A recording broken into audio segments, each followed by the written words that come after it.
All right. Hello, everyone, and welcome to another one of our informational sessions. We are recording this session for those who are unable to make it to this session tonight, so we can share that recording out later on. So I just wanted to let you know that that is happening. We'll just go ahead and get started here. So welcome to everyone. This is, I think, the fourth installment of our informational sessions. We are super excited to have all of the regions represented on this session that we're working on organizing. So the Intermountain region, the Pacific West region, and also I believe there were some Alaska region folks who were going to try to be on this session with us tonight. So welcome to all of you. It's really great to have you with us tonight. And or this afternoon if you're in a time zone where it's not quite evening yet. And we're just going to jump right in. So taking a look at our agenda. Oh, I guess I should introduce myself. I'm Stephanie Snow. I am the NTEU organizer working with the Pacific West region to organize. We are also joined this evening with my colleague, Lee Fischer. And Lee will be popping on in a little while and introducing themselves and taking a part of this session, taking on a part of this session. So let's jump right into the agenda. We're going to briefly go through the organizing process. So you might have seen the flow chart that we use. We're going to get into that and focus on a few of the steps in the organizing process in particular. We're going to give you progress updates from the Pacific West region and also the Intermountain region. We'll talk a little bit about the benefits of having a union, and then we're going to dive into the existing collective bargaining agreements that we have with our NPS chapters. We'll talk about next steps and signing in the 1187, and then leave some room at the end for Q&A. Now, the past sessions, we've really gone into a lot of background on who NTEU is and what we do and all of those things. So if you are new to these information sessions, those sessions were recorded and you can, catch up by watching those recorded videos. But we're going to kind of move along today into some other topics. So this is the chart that we kind of have been sharing out over the course of these campaigns, and it's just the steps to organizing. And we're going to talk about a few of these steps specifically. So we are already through almost the whole first row of this flow chart, I guess you would call it. We have, we've had a group of employees come to us to talk about organizing, and we've moved forward with that campaign. We've got very active and talented organizing committees in both regions. They're up and running. We'll talk a little bit about the organizing committees later. And those committees have been working really hard, the members of the organizing committee, to reach out to all of the employees that are eligible for the bargaining units and assess where people are and what they're thinking. So we really are on to the next step here. This thing is happening, and we're well into gathering the 1187 forms that we need to prove a showing of interest so that we may petition for a representative election with the Federal Labor Relations Authority. So we have several parks who are closing in on that 50% benchmark within their own parks. And then as a region, we are inching closer to having majority support in both of the regions. And then Alaska has kind of more recently started, so they are not quite as far along as the other two regions, but the 1187s have been coming in for Alaska as well. So we're, reaching and striving to get to the point where we can file a petition with the Federal Labor Relations Authority. And the FLRA will assign an agent to our case, and then that agent will proceed with scheduling meetings with the union and the agency and work on getting us to an agreement on election dates and all of the details for the election. Once that's in place and we have the dates and our voting window begins, secret ballot election is administered by the FLRA.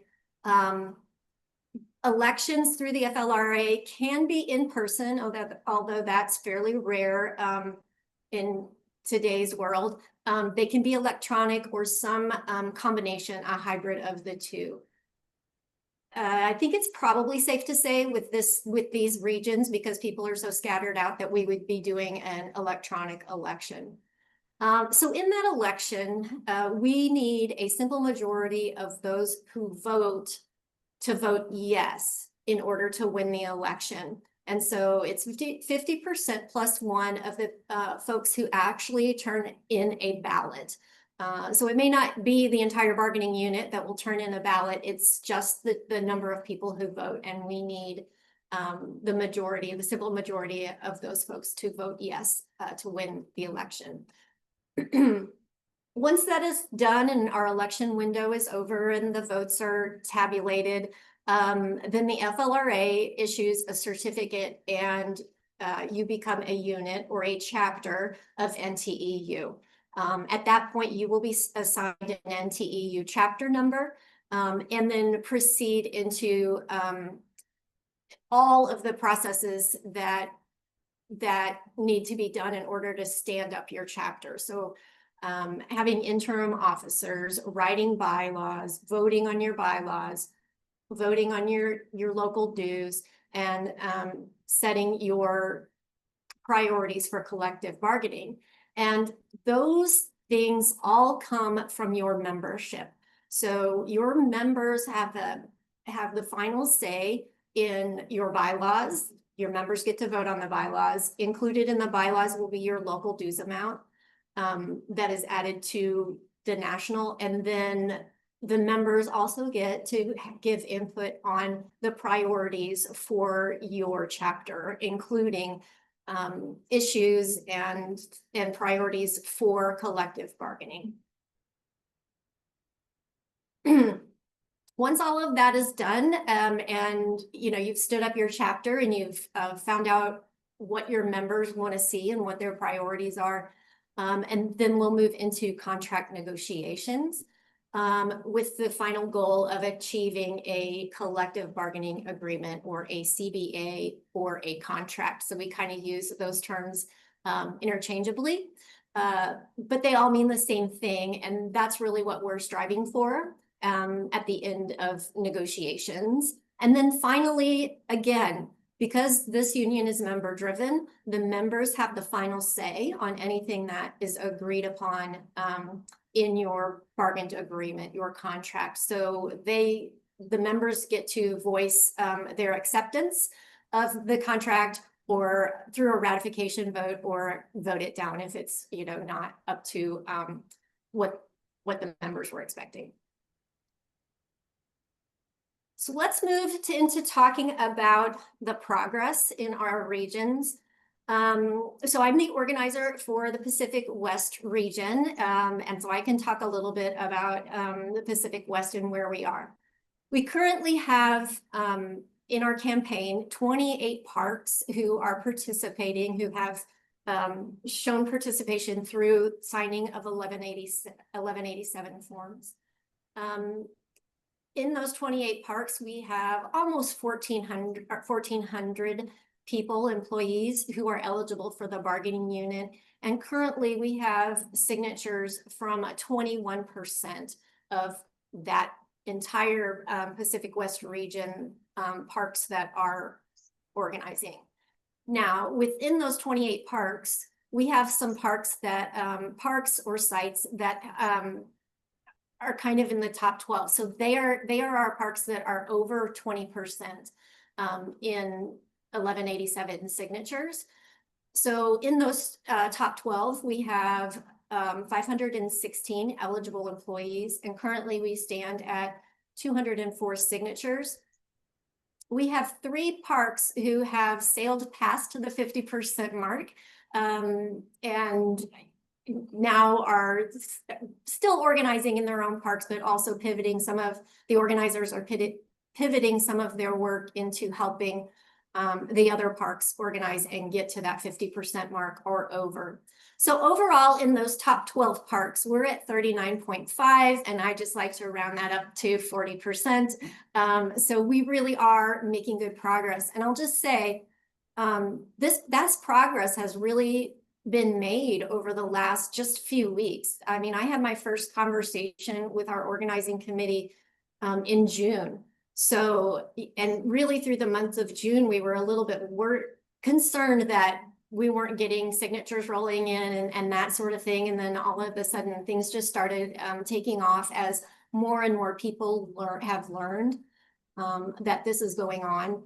And so it's very exciting to see the success that we're having, and also encouraging because it's moving at a good rate, and we're hoping to get to the point where we can file for an election sooner rather than later.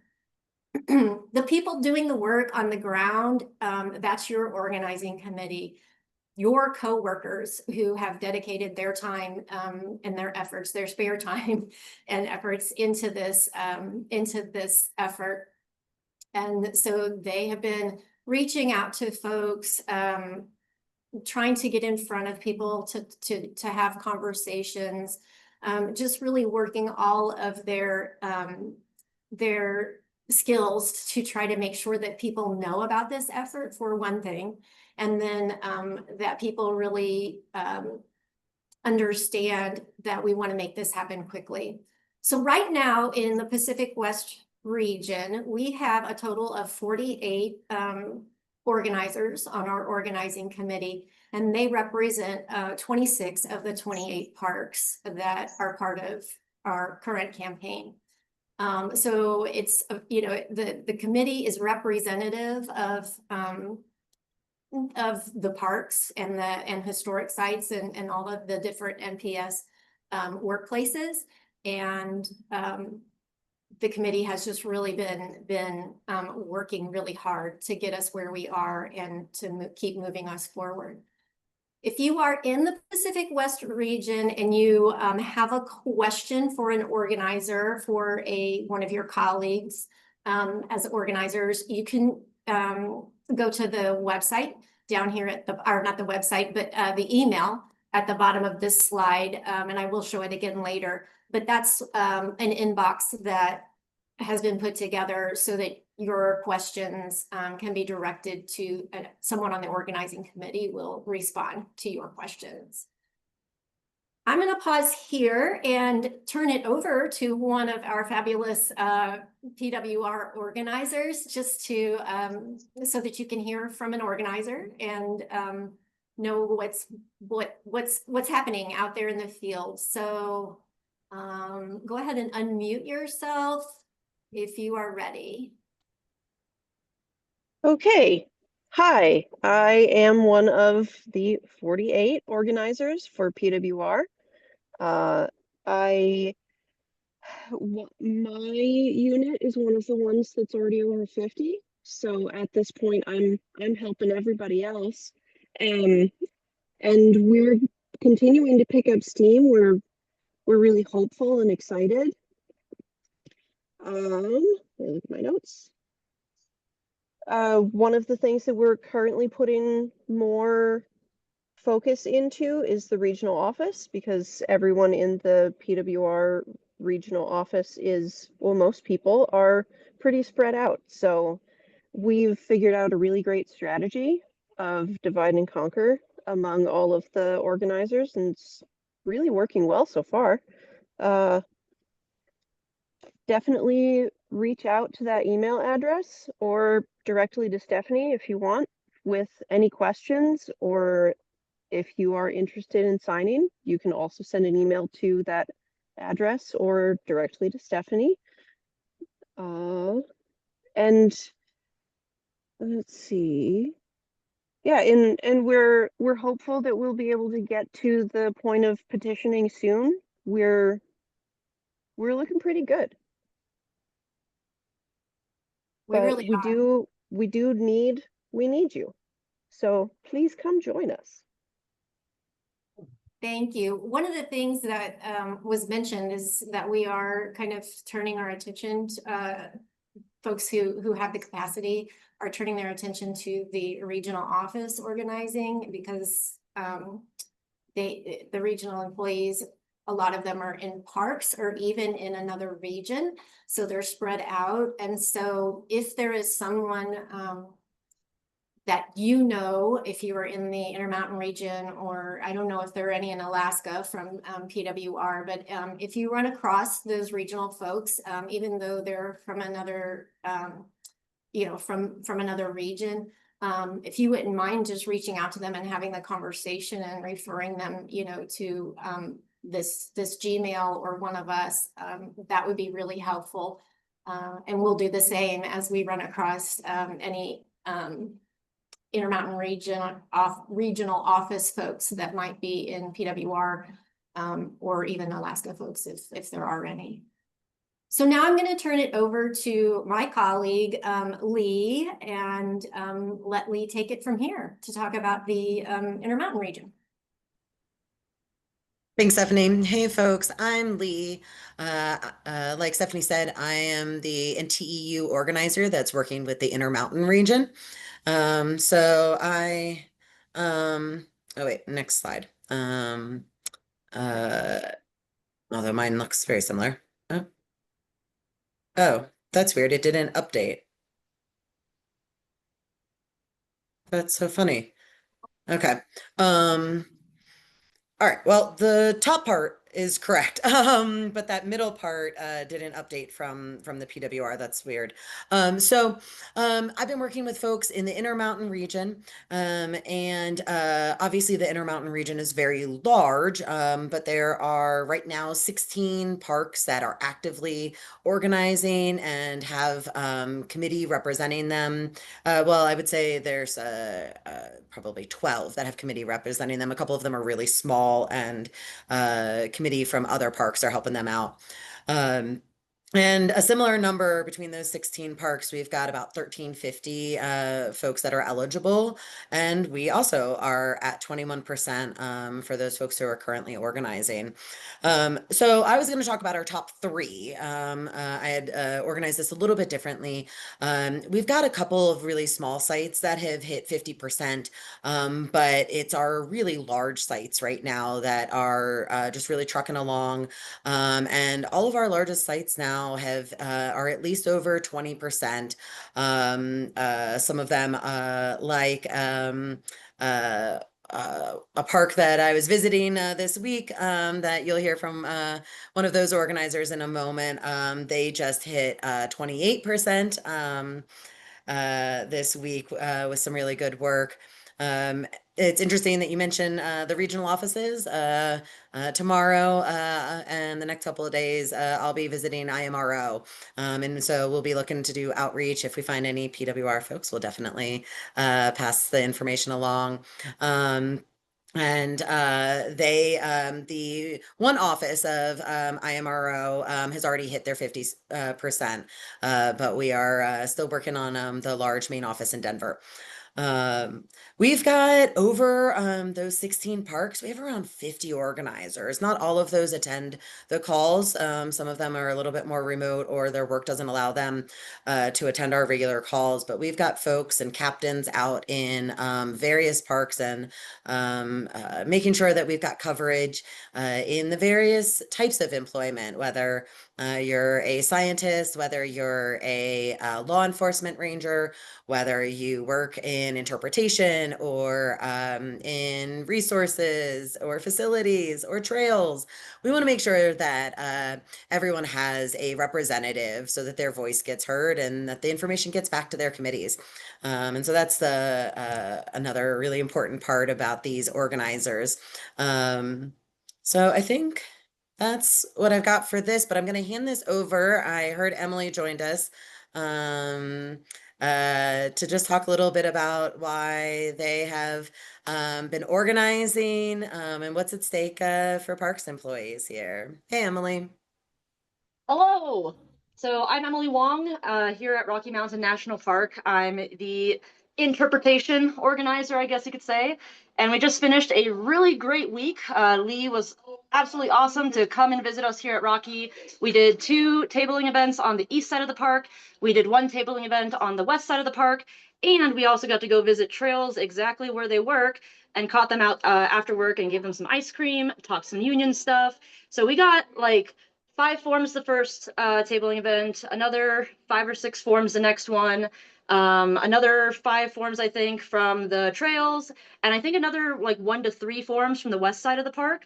And so what we found was that, you know, being there in person is really amazing and really makes a huge difference, but not just having our union rep in person to be the expert that answers all the questions, but also to have someone who is a familiar face standing next to the union rep to kind of help you know, get rid of that stigma and show everyone that we're not doing this in the dark, that this is not an underground thing. We're not trying to be sneaky. We're not trying to like, you know, be conniving against our own administration for the parks. And so in Rocky Mountain National Park, there's been a couple of things that have been like really hot topics. One of them was the fact that the west side of the park does not get the same locality pay that the east side of the park does. And so we got to use that as a good talking point.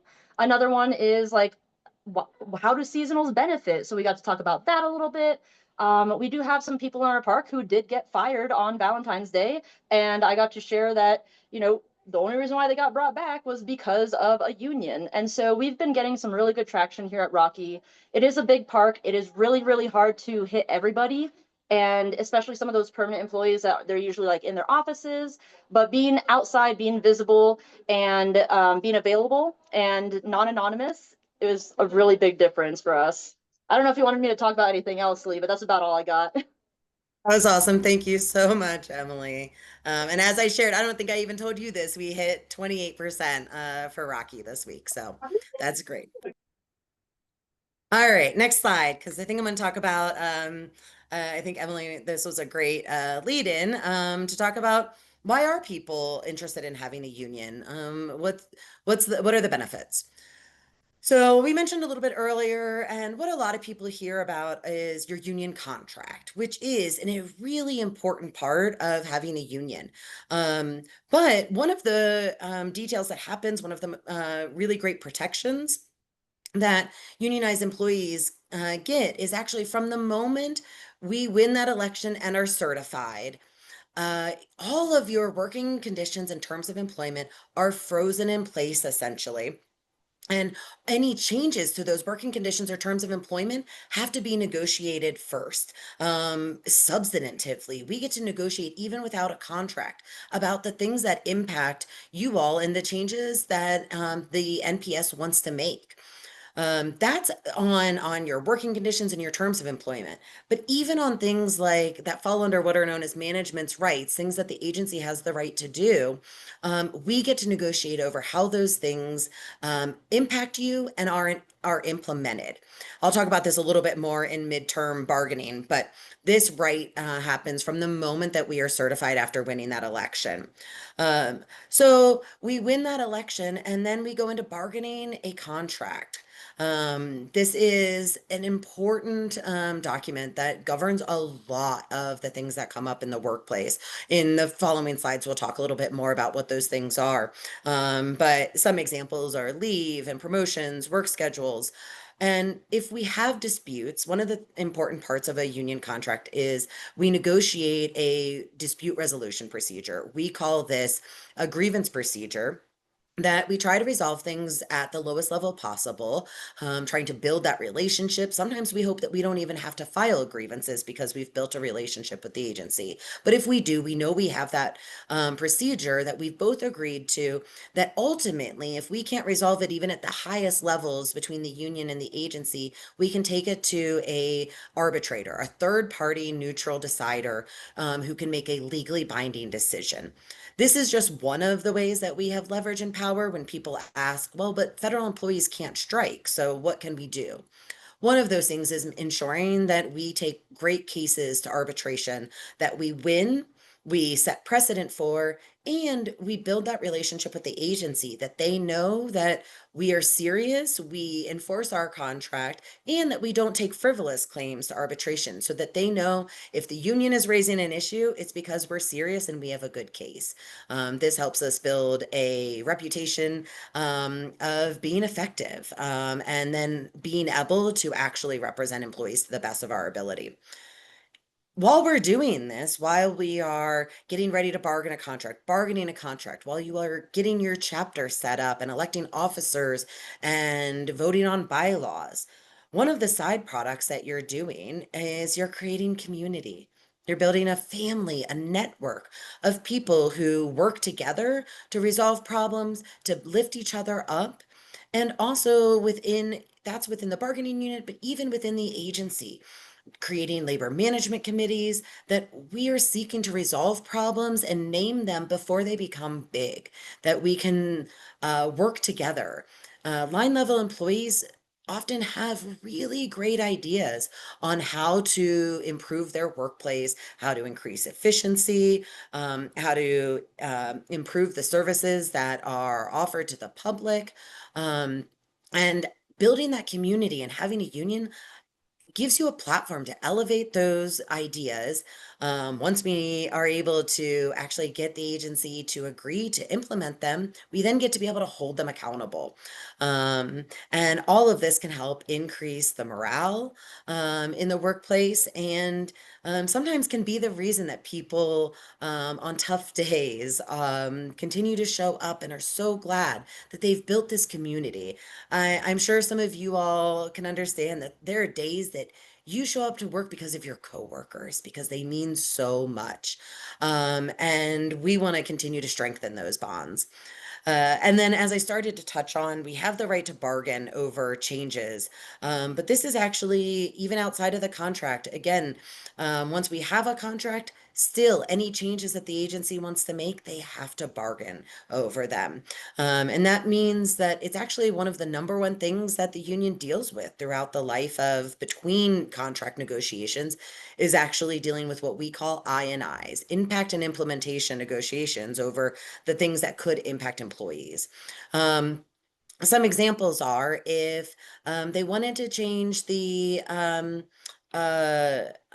a well, let's say, good example was in the National Capital Region. Management had the right to install security cameras. And they said that this was for loss prevention, that they were concerned about visitors and loss prevention. This wasn't about employees. And so that was their right to do that. But what the union got to do was say, okay, well, show us the schematics. And we get to negotiate over how this actually impacts employees and how it's implemented. And so I got to go park to park around the National Capital Region with those schematics showing employees, okay, where are those cameras going to be? And in most cases, it totally made sense where those cameras were going to be placed.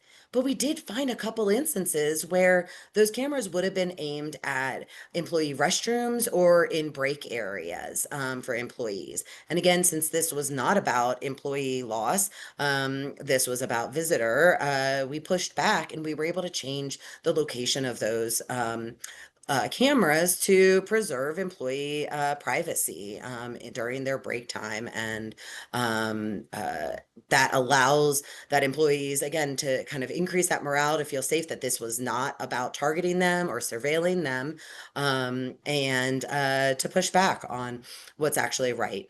If they wanted to change a system that was currently used to do work, and that would change how your work was done. Maybe you're on the vegetation crew and it changes how you actually do your job. Sometimes they have the right to do that, but we have the right to bargain over how that actually impacts you before they make that change. So that's one of the really important fundamental rights of having a union. Next slide. Awesome. So what goes into a contract? A ton of things.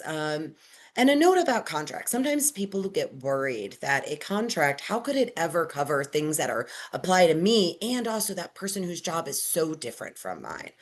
But the beauty of a contract is it can be as broad or as nuanced as we need it to be. There are times when articles only, sections of the contract only apply to specific employees that that might apply to, and we have the ability to carve that out. But we do find that overall, the majority of issues that get covered in a collective bargaining agreement affect all employees or the overwhelming majority of employees. And so some of those things are flexible scheduling, making sure that we're preserving telework and remote work. We have, I don't know if this, I'm skipping ahead, but we had a great victory just a couple of weeks ago.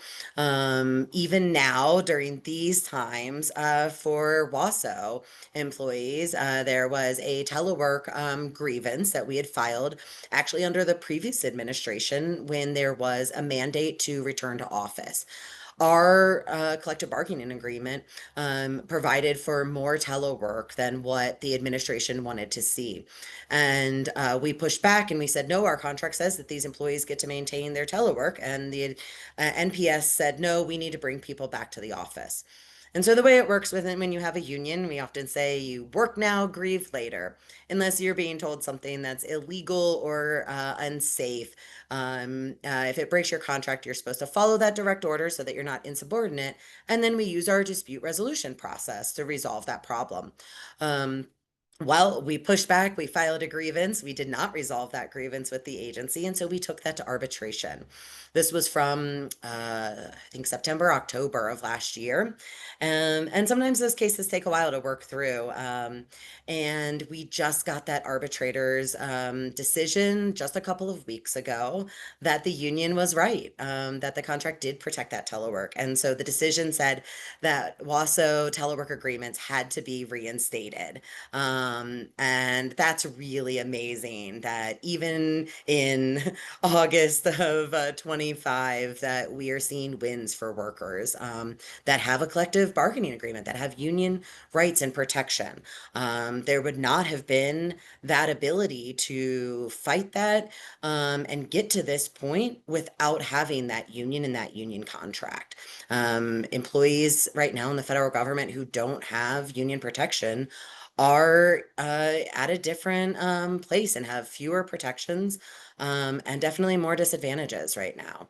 That's on telework, remote work, flexible scheduling, making sure that employees have what they need for their job, whether that's a uniform allowance, whether that's the tools or equipment they need, or the training.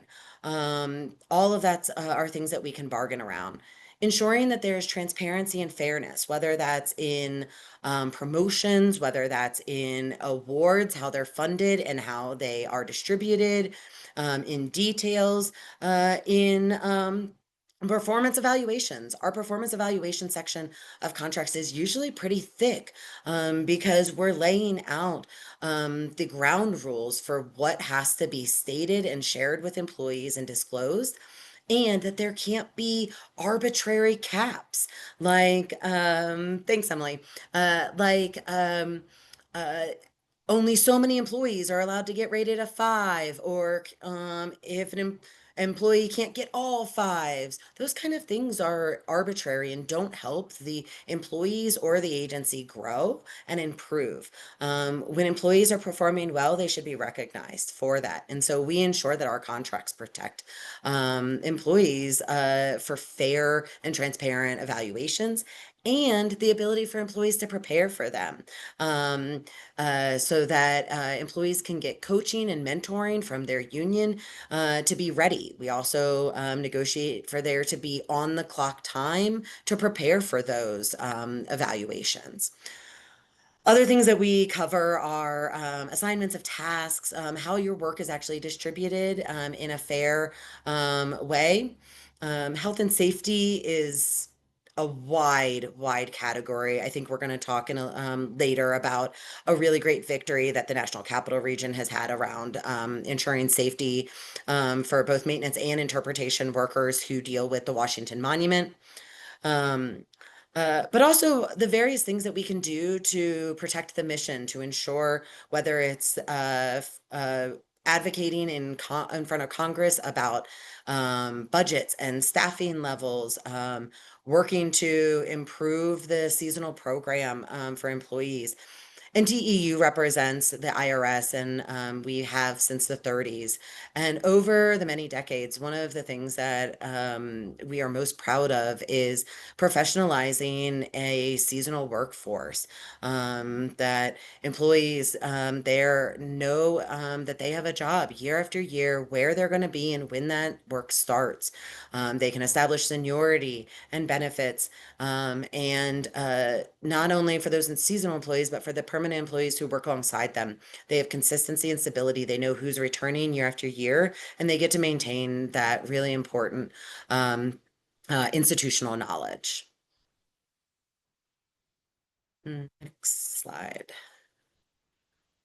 Or that might be, is that my last one? Are we on to, oh, okay, awesome.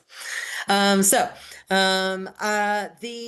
WASO, we've been representing them for multiple decades, actually, and Capital Region, it's been a little over a decade now that we've represented them. And for the past many years, both of those chapters have negotiated their own contracts separately. But in 24, actually, I think they started in 23, those two chapters came together and voted to negotiate a contract together.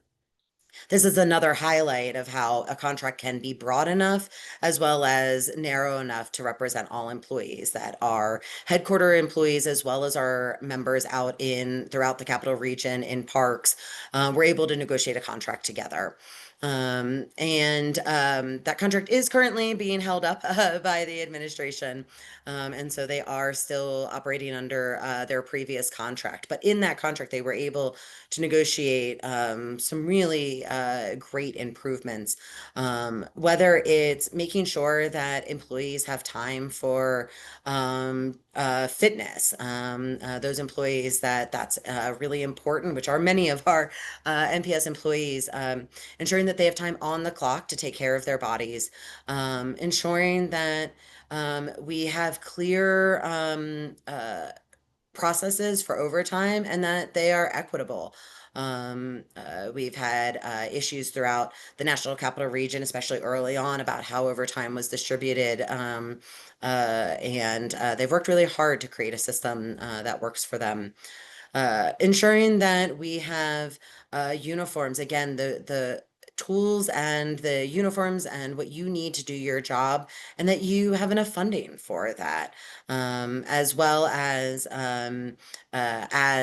life changes happen, that you have the ability to adjust your uniform. There's a ton of other highlights from this contract, from ensuring that awards are distributed fairly, to making sure that how scheduling holidays, or how changing your tour of duty happens, that all of these are based off of what was important to the employees, that they got to decide what their priorities were, and what would make their work-life balance or their workday more efficient or better for them. I think now I'm going to hand it over to one of our members to talk about how this has actually really impacted them. And Cosmo, you're up. Yep, I'm here. So hi everybody, my name is Cosmo. I work for WASA these days. Before that I was in Pacific West region, and before that Intermountain region, so I've been around for a little bit. There are 4 different articles out of the current WASA CBA that I wanted to highlight for just like a real world example of how these big contracts actually become like helpful on a human level. So here are kind of my first 4 picks. So the first is hour of work. And when we're talking about work-life balance, ensuring that an employee can get their work done is key to the agency, but also ensuring that that employee has the ability to have a life outside of work is really important to keeping them both like happy and productive. The current WASO CBA specifies that basically when an employee enters a position, they can choose their schedule from a list of selections, including maxi flex, straight 8s, 549s, and 410s, as long as it's not going to negatively impact the agency. And then once that schedule has been agreed upon between the employee and the agency, the employee is entitled to keep that schedule unless there's like an absolute need to change it for cause. And what I often see in parks is like somebody gets a nice schedule and then a position gets vacated and then they lose like the benefit of flexible scheduling. Whereas in WASO and the other unionized locations with NPS that include an article like this in their contract, that's protected. My boss couldn't just say, oh, well, we need you to work all the time now. Sorry, you don't get Saturdays, you don't get Sundays, whatever else.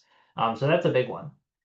Also, in terms of kind of quality of life and work-life balance is Article 19, which lays out some good rules on the use of leave without pay.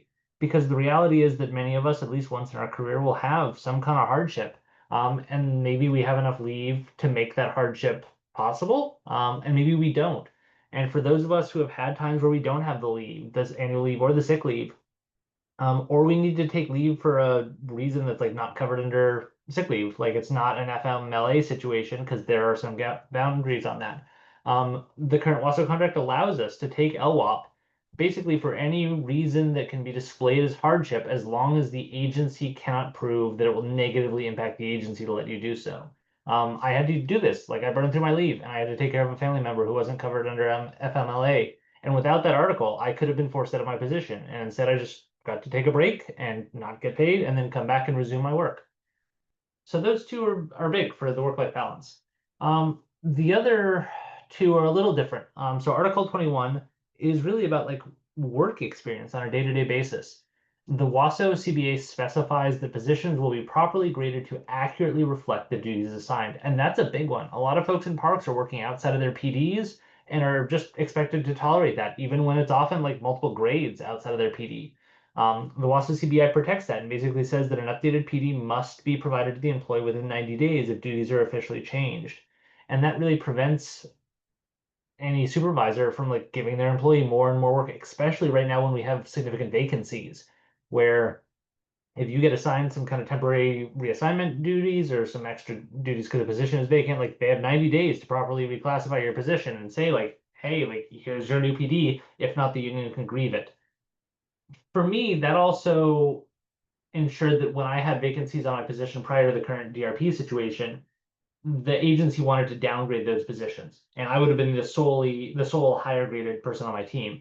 And that would have left me the only person responsible for a number of really complex tasks. And we were able to fight that at the union level to basically say, like, no, all 3 of these positions will be doing the same work. All 3 of them need to be properly graded, and make sure that they were accurately advertised and filled, which helped the employees who moved into those positions by being in a properly graded position, and helped me because I wasn't suddenly expected to take on 3 times the complex work without any change in my compensation.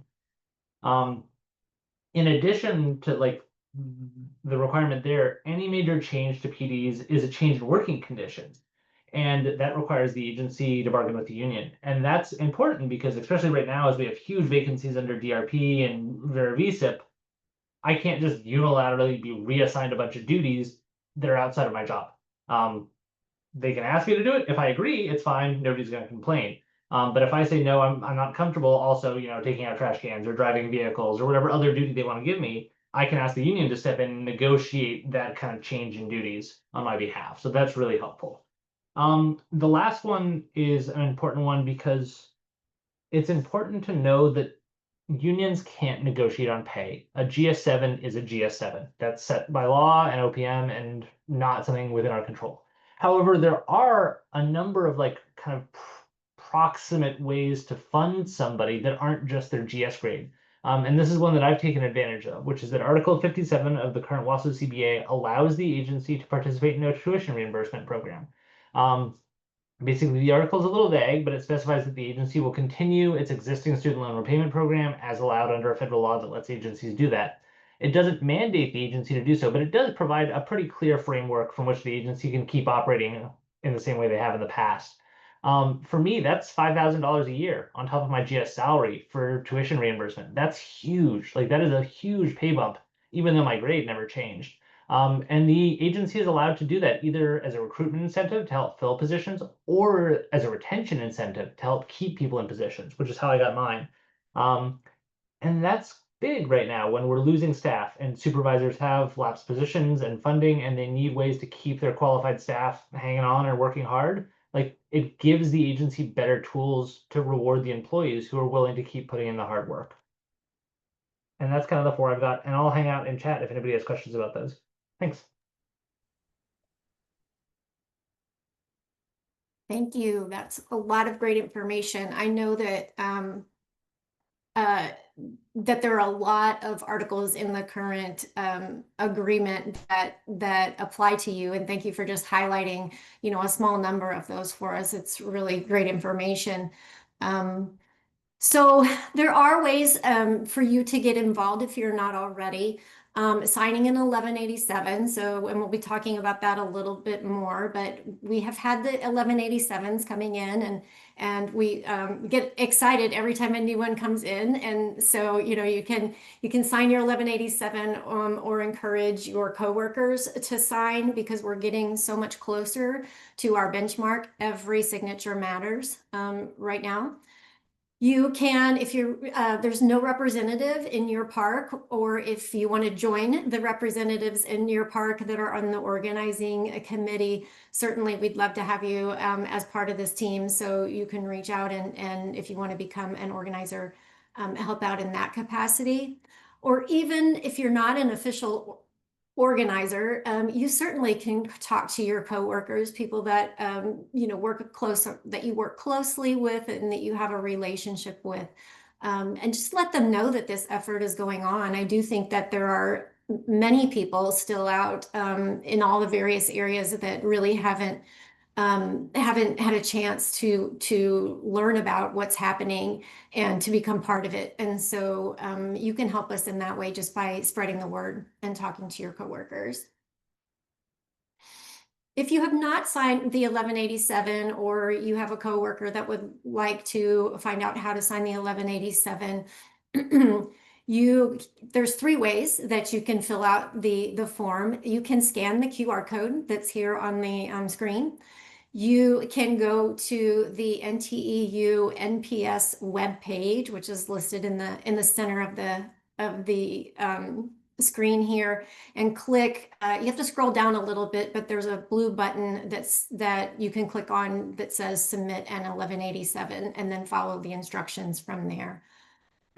Or in most of the parks now, we've got the organizers have paper forms that you can fill out. So if you're talking to one of the organizers and you have access to a paper form, you can fill that out, give it right back to the organizer, and then they'll get it to NTEU. Or you yourself can scan that form and send it to your organizer or to Lee or myself or Joni. So lots of ways, opportunities to fill out the form that you can share with your coworkers. Just keeping in mind that if you're doing it electronically, you will be asked to put in your personal email. And then when you go to your email, there will be a link that's provided that takes you right to the form. On the form, you can leave box 3 empty. That's the timekeeper box. And then we don't have a chapter number for you yet because we haven't completed our election. So you can leave the chapter number blank or empty. We are requesting that folks indicate where they're at, what region and what park or NPS site that you're at. It just helps us to group the forms into into tracking where we have our signatures coming from, what areas. If you have any questions, you can reach out to Lee for the Intermountain region. You can reach out to me for the Pacific West region. And then for the Alaska region, the organizer is Joni Ketter, who is not with us on this call, on this session tonight, but you can reach out to Joni. We are all willing to field any questions from anyone. So if you have trouble finding somebody's email and you have another, you just access any of us quickly, that's fine. We can direct you to where you need to be if we can't answer your question. I also put the PWR organizers Gmail up here again for the Pacific West region inbox if you are interested and would like to, reach out through that inbox. And that's really the presentation, I guess, part of our session tonight. And so now we really just want to open it up to questions. I know we went through a lot of this information quickly. We wanted to try to get it in within the time we've allotted. So we'll open it up to questions. You can just raise your hand or unmute yourself. We're not a large group on here tonight, so I think that just unmuting and asking your question outright is fine. Oh, thank you, Heather, for dropping the Alaska contact into the chat. That's great. Yeah, so anybody who has questions, we'll give a moment for Q&A and then close it down for this evening. Unless, Lee, do you have anything that you want to add while we're waiting for questions? I did see someone asked where the recording link will be posted. So your organizing committee will get that out to you. It'll probably be tomorrow before we have it uploaded. And then Lee has also put together a YouTube channel playlist for our recordings. And so we will get that information to you through your organizing committee. Did you want to add anything, Lee? No, you covered it. I think okay. Yeah, we're good. All right. One more second to allow for questions. Not seeing any. I want to thank you for taking your time to join us on a Sunday evening. And please just share what's going on with this effort and communicate with your coworkers out there that we need every signature right now. Every signature is important, and we are really getting close to achieving 50% in more parks and getting closer to that filing for an election in both regions, and Alaska's making progress as well. So talk to each other, and we will see you. We'll be having some more of these sessions. I don't have the dates for you yet, but they will be coming up in the next few weeks. And so keep your eyes open for another session on another topic. Thank you so much. Have a great evening.